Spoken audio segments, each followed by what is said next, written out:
welcome to Streetsmart Business TV. Now, guys, I can't wait to share this one with you because this is a real eye-opener. The thing that prompted me to put this episode together is quite simply I saw an amazing survey, and it's about the most precious asset that all of us have. Yes, you guessed it, time. Now, AC Nielsen did a survey recently. They studied all of the people in the Western world and they worked out how much time they're sitting in front of that bloody box for. Now have a guess. Is it 1 hour a day? 2 hours? 3 hours? 5.11 hours a day, ladies and gentlemen, sitting in front of a box watching other people having a life instead of ourselves. Guys, we're the ones that are alive. Don't just live life through a TV. Now, I know all of you are smarter than the average teddy bear or you wouldn't be watching this, so I'm sure that stat doesn't apply to you, but what I want you to do is really consider this. Are you watching a lot of TV? Are you reading newspapers? Are you listening to the news on the radio when you're going in the car, heading off to work? Just think about these unproductive things that are happening. Does listening to the news make your life any better? Does it? No, it makes you bloody depressed. How does this make our life any better, ladies and gentlemen? So how about, rather than listen to all this negative stuff that's going on, you put in a CD, something educational that you can listen to and from work. You're probably driving at least 40 minutes a day going to and from work, so there's like at least an hour and a half for you, and you can be studying things. You can be studying sales, you can be studying marketing, you can be studying, look, our AV expert, he's studying German right now, so he listens to German classes in his car as he drives to and from work. Guys, just think about what you can do with this precious asset that we have and don't waste it. You see, I see people out there and they say, I ask them the question, I say, so what do you really want to be achieving in your life? And some of them say, well, I want to be rich. And I watch them over time, and sure enough, the reason they're not rich is because of their actions. See, whenever they get spare time, rather than being productive, a lot of them just waste that time. I see they're the first ones to race down to the pub and go and have beers with their mates and get blind that night and come back with a hangover. Okay, not that there's anything wrong with that, I'm not judging. But if you really want something bad enough, you've got to focus on it and head towards it. Other people say they want to spend time with their family, and yet when I watch them, as soon as they get the chance, they're out playing golf instead of going home and being with their wife or their children. And exercise, you know, some people say, well, I really want to be fit, and yet I see them cracking open a packet of chips and drinking a can of Coke. Guys, get serious about what you want in life. See, this time that we have on this planet, we don't know, it's finite. We cannot expand it no matter how good we are. So we've got to make sure we live it to the nth degree. So what I'd like all of you to do, cut out that bloody TV, cut out the newspaper, cut out the news, put a CD in your car and start to educate yourself so you can really have the great things that the world has to offer. Now, I did some rough calcs just to show you how easy it is to gain another 5 years of life out of your life. How good's that? What would a billionaire pay if you say, hey, I'm going to give you an extra 5 years of life? Well, I'm about to share it with you and it's for free.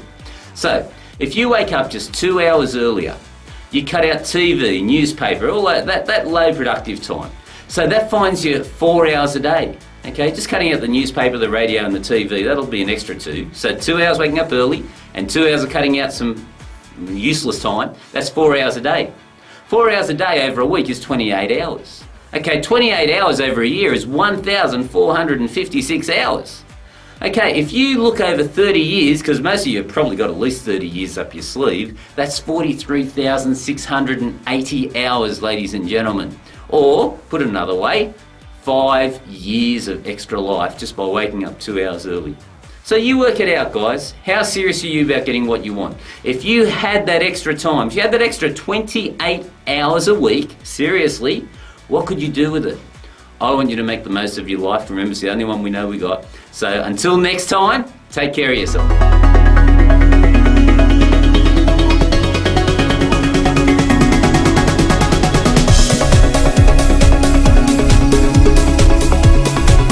Now, I've got Martin on the line. I'm going to get him to join us in a second and see if he might be able to help me answer some of these questions. So, guys, I just want all of you to welcome Martin to the call. How are you going, Martin? Doing well. I'm very happy to be here with you. So, Martin, I think one of the best ways to go about this, I've put a little bit of a mind map together because I've summarised pretty well all the questions into just, I think it came to about 8 or 10 that sort of signified all the questions that were out there. And I think we might just go through them one at a time, mate. And while we do that, We can get your thoughts on them. I'm sure you might have a slightly different take to me on some of them, and our viewers can then make up their own minds. So is it okay if I show a screen and go through a couple of slides and show a few things that might help? Yeah, we'd love that. Yep. All right. So we'll say that a business has 1,000 customers, and they want to grow by 10%. In other words, they want to get 1,100 customers. So if they want to get to 1,100 customers, let's see if we can make this work now. And let's just say that they lose 20%. Now, most businesses lose somewhere between 18 and 22% of their customers every year because of attrition. That means some people die, some people move, some people leave to do business with a competitor. Some people have a problem with a product or a service, or maybe an employee, and they have a bad experience and they go somewhere else. Most businesses lose somewhere between 18 and 22% of their customers every year. So let's just say on average that our customer here loses 20% of their clients. So the number lost then is 200. Now if I were to ask you what kind of percentage increase would we have to have in order to get that to 10% increase, most people would say, well, we need to replace the 20% and then add the 10%, so it's 30%. Well, the answer is not right. So what we need to do is we need to take a look at this, because we're not starting from a base of 1,000 customers anymore. We're starting from a base of 800 customers. So if we're starting from a base of 800 customers, we're going to need 300 customers in order to reach our goal, which is a 37.5% increase. Not 30%, it's a 37.5% increase. Now, most business owners don't understand that. They don't understand that in order to replace those lost customers, there's going to be a significant cost involved. So let me show you what I mean. Our conversion rate, let's just say that out of 10 people that come into our store, our office, our place of business, that we can close or sell 2 out of every 10. So now we have a 20% conversion rate. If we have a 20% conversion rate, that means we're going to need 1,500 new leads in order to generate those 300 customers. And you stop and think about it, that's an awful lot of leads. 1,500 leads to generate the 300 customers, because of 20% of the 1,500 is 300. So the question is, how much is it costing you to generate a lead? Most business owners don't know that. You've got to figure out how much does it cost to generate a lead, then how much does it cost to convert a lead into a sale or a buying customer. You add those two together, and that tells us what our customer acquisition cost is. Now, you have the tools. When you go through the training, you'll have the tools to show business owners this. See, this is just one simple thing that business owners don't understand. And because they don't understand it, it's costing them a ton of money. Let's just say that it costs them $10 to generate a lead. If it costs $10 to generate a lead, then we've got $15,000 in lead costs just to generate the 300 customers. Maybe we ought to look at something besides going out and trying to grow our business. How can we close the back door? How can we keep our customers, our good customers, from leaving us and going someplace else?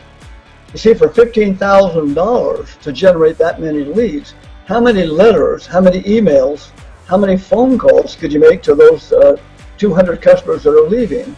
You can make a whole lot of calls to those people and keep them on the books, keep them satisfied. You know, it's said that your customers are very much like your spouse. Even if you don't tell your wife that you love her once in a while, somebody's going to come along and tell her that, and she's going to leave you, and that's going to cost you a lot of money. Your customers are the same way. You've got to tell them that you like them, that you care for them, that you appreciate them, that you love them, and you really appreciate their business. If you don't tell them that, somebody else will come along, a competitor, and they'll take that business away from you, and that's going to cost you a lot of money. Alright guys, it's Q&A time again. Now we've got a question today. Who's it from, Michael? Alright, Christina Andonopolous. I help frazzle business owners make more money, and I was just wondering, do you think interest rates will go up or down in Australia in the near future? And if so, what should I do? Well, Christina, look, here's the reality. I'm great in business. I'm a sales and marketing expert, and I'm a great strategist when it comes to business, but I'm not a financial expert, and I don't like talking off the top of my head. All I can say to you, to give you some advice, recently we had Harry Dent and John Thomas out here. I bought them out here at great expense, believe me. And the reality is, Harry Dent reckons that the bottom's going to fall out of the world and that the world's going to have serious challenges. And John reckons that the market's going to go sky high. So I hedged my bets. I actually don't own any property. Any money I have now is pretty well in cash in the safest places I can have it. And I actually trade John's recommendations. That way, if I do that, then I can't really get caught by any chaos that may happen. Now, no one has a crystal ball, Christina. All you can do is make an educated guess and base it on the facts. But apart from that, I can't really help you anymore. Alright guys, keep those questions coming and I'll see you next episode.